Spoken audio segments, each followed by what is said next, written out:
अवधूत चिंतन श्री गुरुदेव दत्त। गुरुर्ब्रह्मा गुरुर्विष्णू गुरुर्देव महेश्वरः। गुरुसाक्षात परब्रह्म तस्मै श्री गुरुवे नमः। भगवान दत्तात्रेयांना नमस्कार करून आपण सर्व श्रोत्यांना, दत्तभक्तांना, गुरुचरित्राचं वाचन, चिंतन, अभ्यास करणाऱ्या सर्व दत्तभक्तांना माझे नमस्कार। या प्रवचनमालेमध्ये आपण गुरुचरित्राचा अभ्यास, गुरुचरित्राचं चिंतन करतो आहोत। माझ्या मर्यादित ज्ञानानं, मर्यादित वेळेमध्ये हे चिंतन अभ्यास करण्याचा माझा प्रयत्न आहे। आता आपली ही जी गुरुचरित्राची कथा आहे, ही कथा 14व्या अध्यायातून आता 15व्या अध्यायात येते। 14व्या अध्यायामध्ये सायनदेवांच्यावर कृपा केली। ते म्हणाले, महाराज आता मी तुमच्याबरोबर येतो। तेव्हा त्यांना येऊन दिलं नाही। त्यांना सांगितलं की अजून तुमचं देह प्रारब्ध आहे, अजून 15 वर्ष तुम्ही या मुसलमान बादशाची चाकरी करायला पाहिजे, नोकरी करायला पाहिजे। नोकरी सोडून तुम्हाला प्रपंच नाही करता, परमार्थ नाही करता येणार। 15 वर्षानंतर तुमची भेट होईल, आमचं तुम्हाला दर्शन होईल। त्या ठिकाणी तुम्ही मुलाबाळांच्या सगट, पत्नी सगट येऊन तुम्ही आम्हाला भेटा, आम्ही तुमच्यावर कृपा करू, असा वर त्यांना दिला। आणि महाराज बासरहून निघाले आणि वैजनाथ म्हणजे परळी वैजनाथला आले। तेव्हा नामधारकांनी सिद्धांना विचारलं की या परळी वैजनाथमध्ये काय काय घटना घडल्या, काय काय लीला झाल्या, मला तुम्ही सांगा। म्हणून सिद्ध सांगतायत नामधारकांना की श्री गुरु नृसिंह सरस्वतींचा महिमा खूप वाढला, पुष्कळ शिष्य झाले। जसे गृहस्थ आश्रमातले शिष्य होते, ब्रह्मचर्य आश्रमातले शिष्य होते, यती म्हणजे संन्यासी शिष्य होते, त्याचप्रमाणे कित्येक लोक शिष्य होतो म्हणून यायला लागले। गुरुचरित्रकाराने वर्णन केले, साधू असाधू धूर्त सकळ कलियुगाचा परिणाम म्हणून सगळेच लोक महाराजांच्याकडे यायला लागले, प्रापंचिक अडचणी सांगायला लागले आणि त्यातून मुक्त होण्याचे मार्ग विचारायला लागले। म्हणून महाराजांना त्या ठिकाणी गुप्त व्हायला लागले। 1 वर्ष गुप्त राहिले महाराज। मग गुप्त का झाले असं नामधारकांनी सिद्धांना विचारलं। तेव्हा सिद्धांनी सांगितलं की परशुरामांनी ही संपूर्ण पृथ्वी निक्षत्र केली आणि ही सगळी दान दिली आणि आपण पश्चिम समुद्राला जाऊन राहिले, परंतु तिथं सुद्धा हे लोक मागायला यायला लागले। म्हणून मग ते मध्ये जाऊन गुप्त झाले। हे सगळेच महाराजांच्या धूर्त माणसं, सगळी दुष्ट माणसं, दुर्जन माणसं सगळीच महाराजांच्याकडे यायला लागले। त्यांना देता येणार नाही अशी कुठलीच वस्तू नाही आहे। कुठलीही वस्तू ते देऊ शकतात, परंतु ते पात्रानुसार देतात। तशी तुमची भक्ती पाहिजे, तशी तुमची उपासना पाहिजे, तशी तुमची निष्ठा पाहिजे, तेव्हा ते कृपा करतात। सगळ्यांच्यावर कृपा करत नाही। म्हणून त्या ठिकाणी ते गुप्त झाले।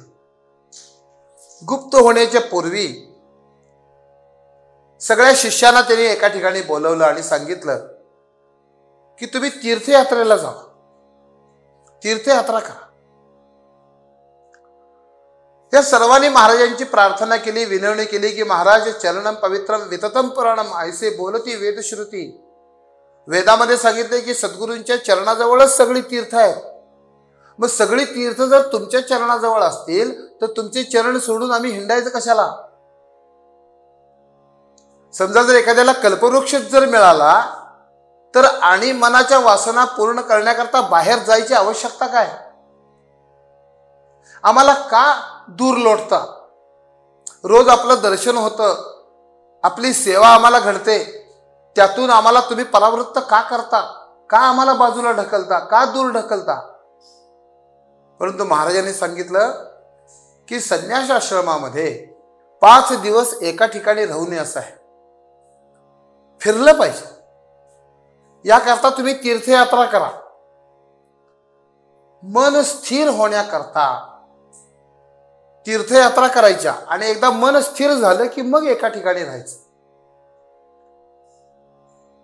तीर्थयात्रा करण्याकरता यांना पाठवलं. या सगळ्यांनी विचारलं महाराजांना की महाराज आम्ही कोणत्या कोणत्या तीर्थाला जाऊ, कुठं कुठं जाऊ. तेव्हा महाराजांनी म्हणजेच सिद्ध नामधारकांच्या संवादामध्ये नामधारकांनी गुरुचरित्रामध्ये 125 तीर्थांचं वर्णन केलं. महाराजांनी सांगितलं की तुम्ही काशीला जावा, नैमिषारण्यात जावा, कन्याकुमारीला जावा, कोल्हापूर सांगितलं, नरसिंहवाडी सांगितलं, गाणगापूर सांगितलं. त्याचप्रमाणे मथुरा, वृंदावन इकडे जावा म्हणून सांगितलं, कन्याकुमारीला जायला सांगितलं.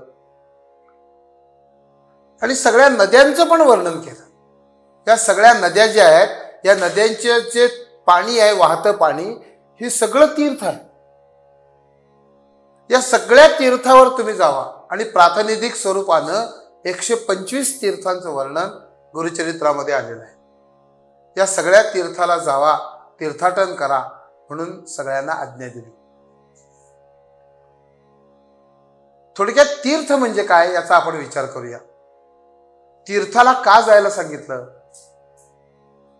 कारण भगवद्गीतेमध्ये देवानी दैवी गुण सांगत असताना अभयन नंतर सत्वशुद्धी सांगितली.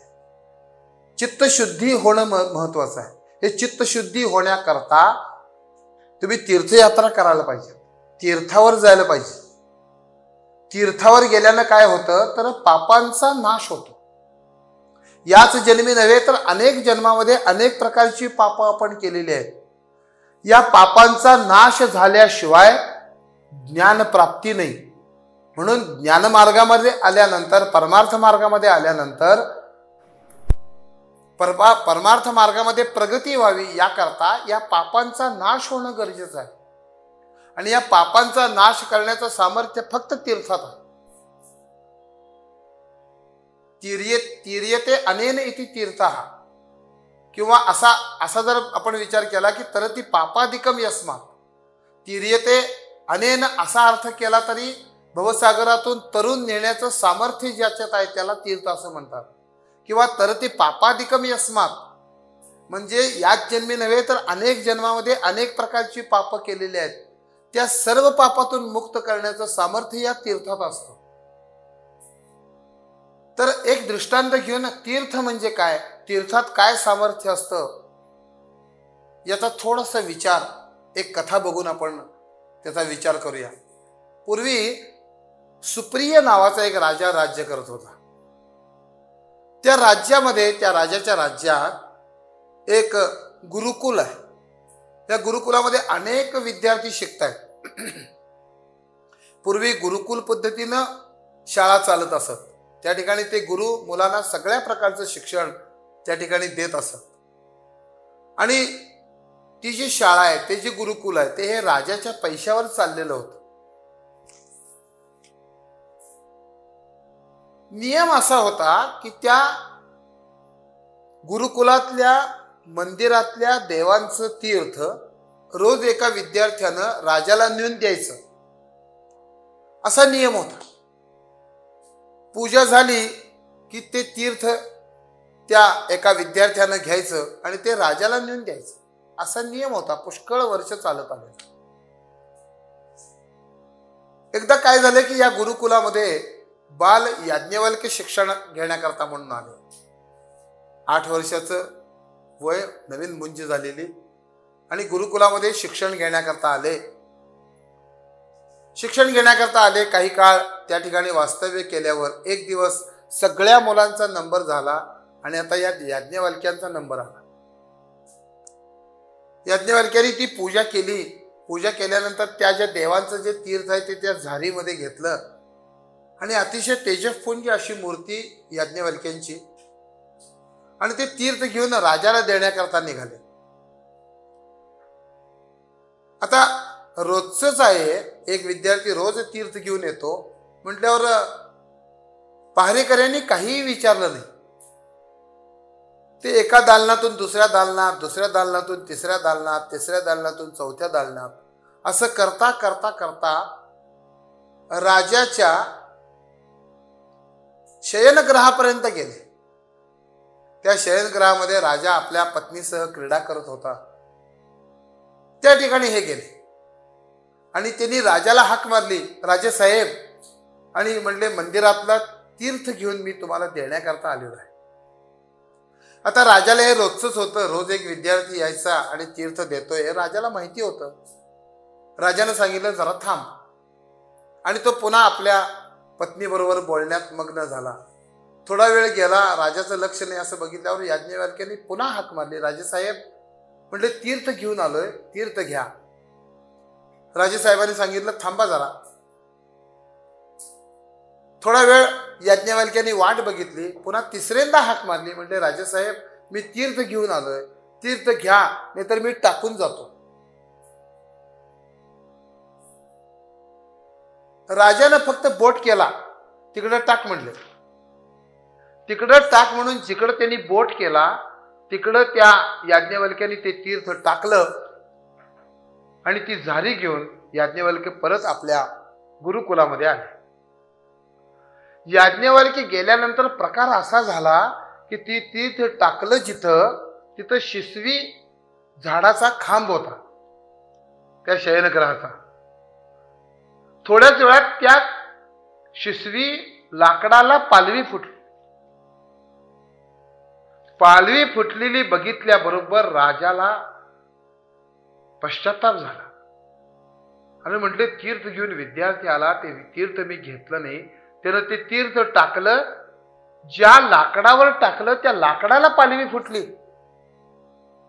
राजा तसाच पळत पळत पळत पळत पळत गुरुजींच्याकडे आला, गुरुजींना नमस्कार केला आणि या शाकल्य मुनींना म्हणजे याज्ञवल्क्यांच्या गुरुजींना तो प्रार्थना करतो की गुरुजी, रोज एक विद्यार्थी तीर्थ घेऊन येतो, उद्या आज जो विद्यार्थी तीर्थ घेऊन आला होता त्यालाच तुम्ही पाठवा.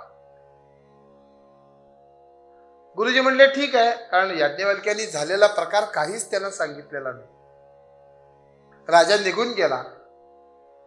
राजा निघून गेल्यानंतर या शाकल्य मुनींनी गुरुजींनी आपल्या विद्यार्थ्याला शिष्याला बोलवलं याज्ञवल्क्याला आणि त्याला सांगितलं की आज तू तीर्थ द्यायला गेला होतास, उद्या पण तुझाच नंबर आहे, उद्या पण तुलाच तीर्थ घेऊन जायचं. तेव्हा याज्ञवल्क्यांनी सांगितलं की गुरुजी, ज्या राजाला त्या तीर्थाची किंमत नाही, ज्या राजाने त्या तीर्थाचा अपमान केलाय त्या राजाला तीर्थ द्यायला मी जाणार नाही. कारण मी एवढ्या वेळा हाक मारून सुद्धा राजानं तीर्थ माझ्याकडनं घेतलं नाही. अशा राजाला तीर्थ देण्यात काय अर्थ आहे? तेव्हा गुरुजींनी सांगितलं, अरे त्या राजाच्या पैशावर हे सगळं गुरुकुल चालतं. एवढे विद्यार्थी या ठिकाणी शिकतात, ते सगळे पैसे राजेसाहेबांचे आहेत, त्यांना दुखवून चालणार नाही. फक्त तीर्थ तर घालायला जायचं आहे, तुला काय हरकत आहे तीर्थ घालायला जायला उद्या? तेव्हा त्यांनी सांगितलं की मी जाणार नाही.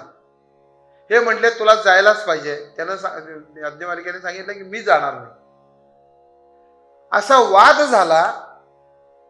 तेव्हा गुरुजींनी सांगितलं की अशा पद्धतीनं तुला या गुरुकुलामध्ये राहता येणार नाही, इथं शिक्षण घेता येणार नाही. कारण राजा जर नाराज झाला तर राजाला नाराज करून हे गुरुकुल चालणार कसं?